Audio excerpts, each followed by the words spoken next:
Tess, your final team announcement. You're coming off the back of an incredible weekend. Tell us, how was the week been, Andy? It's been great. It's obviously nice coming on the back of a victory like the one at the MCG. But having said that, it's been a great week as far as recovering, reflecting, etc.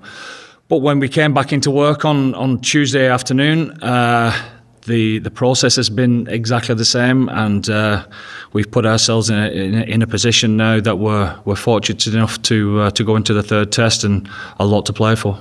Yeah, we know you've won the series, but what would it mean to go a step further and to be unbeaten here on this field? Well, as you could imagine, it would mean the world to us.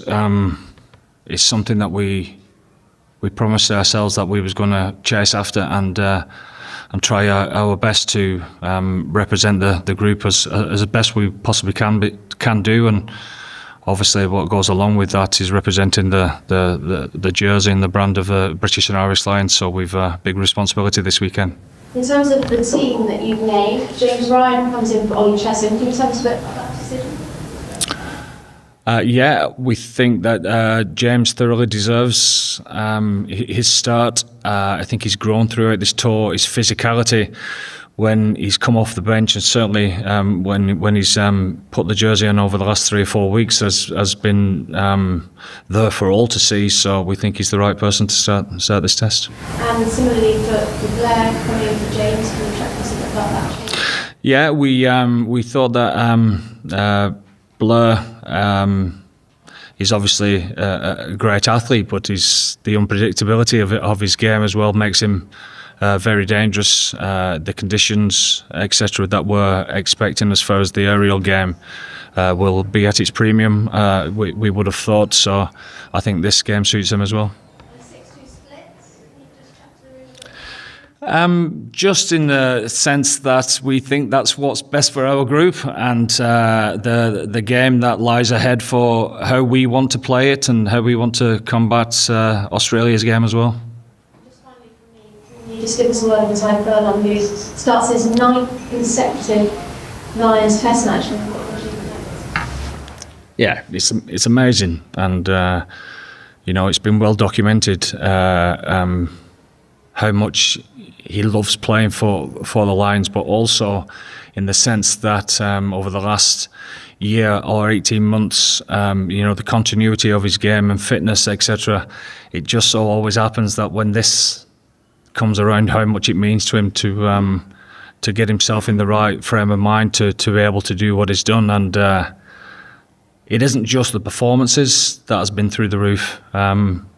It's also his manner on a Lions tour as well. I've never seen him in such good spirits, so he's ready to go again. Andy, Lions teams leave legacies, especially winning Lions teams. How important do you think winning this series 3-0 is for the legacy that your side will leave? Well, it's something that we've talked about from day one, and again we've put ourselves in a position to put that on the line, so that's why it means so much to us.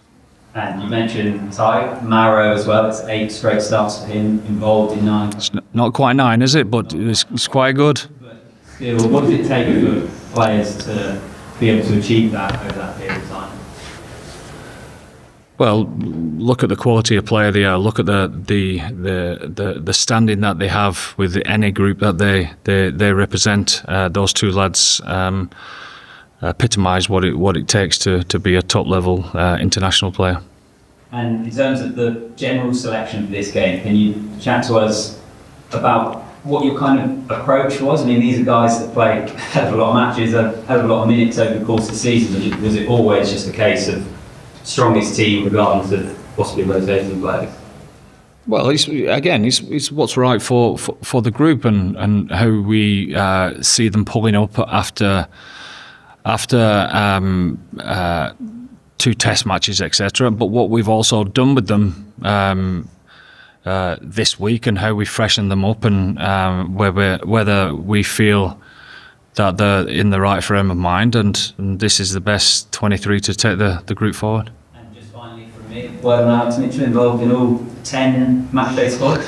And I was gutted, actually. I was gutted that I couldn't get him on at the weekend, but that was the nature of the test, wasn't it? Of holding someone back there. But yeah, I've obviously been talking to him all the way through, and he's just loved the whole concept of just getting on and playing. You know, these lads, that's what they was brought up to do, wasn't it? When you start playing rugby as a kid, that's all you want to do. You want to play. Training is so important for preparation, but these lads have been training all their life for these moments. And you've seen it work with Ty for a long period of time now between Ireland and the Lions. Has his I suppose style of play, has he changed much over the years? Has he had to adapt to over the last 10 Well, he would tell you that he's had to adapt his training and how he looks after himself and understanding his body a lot more over the last couple of years. But to be honest, he's unbelievably diligent in all of that now. But I think the nature of a tour like this works in something like Tigers' favour, really, because when you've not got a normal week, which is a 7-day process of warming up and warming down and having to do all sorts of stuff to tick boxes, you get out of your own way on a tour like this because you have to just roll with the punches of what's thrown in front of you. So I suppose that helps. And could I just ask you, what has your message been to those players who haven't been able to make a test team over this? Well, we all came together from day one and said it's not just about the squad. The only thing that matters is the squad, and that's it, full stop. So we've all been this together from day one. Every single one of us, there's been no separation. We've all trained together. Doesn't matter whether you've played the day before or whatever, you've always helped the next team that's going out there. And you all know that the modern day game is always about the 23 that take the field, not the 15 anymore. But it's way beyond that for us. It was about the 38 or the 41 or the 44, whichever way you want to look at it. And we just talk to your eyes, what's been the most impressive thing about these players? Just how much they care. How much they care about the Lions' dream, how much it means to them, and when you package all that together of what it takes to come together as a top class outfit as far as a rugby team's concerned, that's at the heart of it. A number of them have said, I think Barrow said, Jack Columbus said, that they still only have played to their maximum. I don't think you ever do. And you know what? We can say, can we? If we put the first half of the first test and then the second half of the second test together, would you get a perfect performance? It never really happens like that, you know. Simple reason is at this type of level, two good quality sides are always going to cancel each other out somewhere along the line within the process of 80 or 85 minutes of rugby, and I suppose that's going to be the same again on Saturday. And just to go back to the closing of the door, the players aren't able to squad. Have they made it easy for you this week because of the spirit of the movement? 100%, and it actually touches you. It does. It touches you in the sense how much it means to them. I mean, for example, you come in after such a big victory on Saturday night, and I just left them to it because I couldn't get a word in, and you guys know that they weren't coming in for media neither, because it just felt natural for them to just celebrate together. And the people that were celebrating the most were the guys that hadn't put the shirt on. It says it all, doesn't it? And when you rock up Tuesday and announce the team to them on Wednesday morning, and you see the same again, people reacting and congratulating one another, and you get a type of training session that we got yesterday afternoon, it says a lot about the squad. There's one more thing to the players, really, sort of serious or tour really, and you know, I do value my head being on my shoulder, so go with me on this question, because I know you only pick on merit. I know you don't look at individual nations, but the fact that Jack Morgan has been part of things, you talk to the supporters, they're really pleased about that. So in hindsight, the fact that's happened, are you pleased as well? All nations have been included. I've met a good few Welsh since and they're forthright in coming up to me and shaking my hand. But I'm delighted for Jack. He deserves it. He deserves it, and that's it. Full stop. You know. And how he's performed when he's been put in obviously justifies that, and that has to be at the forefront of all of our thinking. And for the four nations as well, you're delighted that that actually did happen. Well, of course you were, but I cannot get away from what I've said the whole time. You know, it's every single person in our group is exactly that. They're a lion, and you know I know we all know where they are from, but you've got to be true to each individual on merit. I still stand by that. It has to be the way. It has to be the way.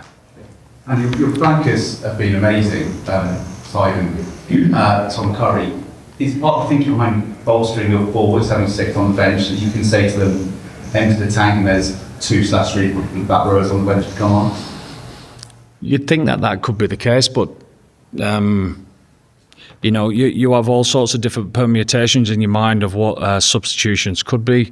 I've learnt over the years to stay open-minded about all that because, you know, I don't know what the nature of the game's going to be until we see it in real time. So I suppose we've got players all across the bench there that we'd be delighted to see get as much game time as they could. But that's a strong side, isn't it? Well, we've players in the nature of Blair and Tommy Freeman, etc., and Hugo, who can go all across all of that.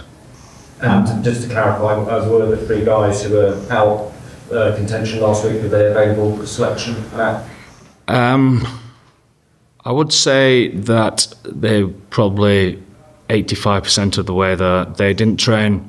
They didn't train on Wednesday because we didn't need them to be. What we needed them to be is giving them every opportunity to be 100% fit by the weekend. So they didn't train on Wednesday, but they're still making progress and could be called on if needed. What kind of Australian team are you expecting in some games? A better one the one that showed up in the second test. That's what they'll be expecting of themselves, and it's exactly the same thing that we'll be thinking for our performance as well. We heard that Carlo Pisano has received a barrage of online abuse. I'm assuming that Jack Morgan also probably received some unsavoury things. How do you reflect on that whole incident? Well, online abuse is clear and obvious. It's disgusting. It shouldn't be that way. And the final one from me: every Lions team needs a legacy on the field. This team has been emphatically successful. What do you think the Lions' legacy will be in Australia? Well, hopefully be remembered for the type of rugby that we played and the way that we went about it together. That's it. You know, we came here wanting to win a series. We've achieved that, but we've a massive responsibility to make sure that we finish this off with something that we promised ourselves with. So it's a big ask. It's a big ask, but it's something that we're determined to do. And just on Jack Morgan's disarmament thing, well, rugby have investigations, but they're not going to publish the findings of that. Given that the fact it's such a complicated issue, and you vehemently believe one thing, Australia vehemently believes something else, should we not just publish the results of it? So that You're asking the wrong person. You're asking the wrong person. Well, I mean, I don't know what World Rugby are saying neither. So, you know, that's their role, isn't it?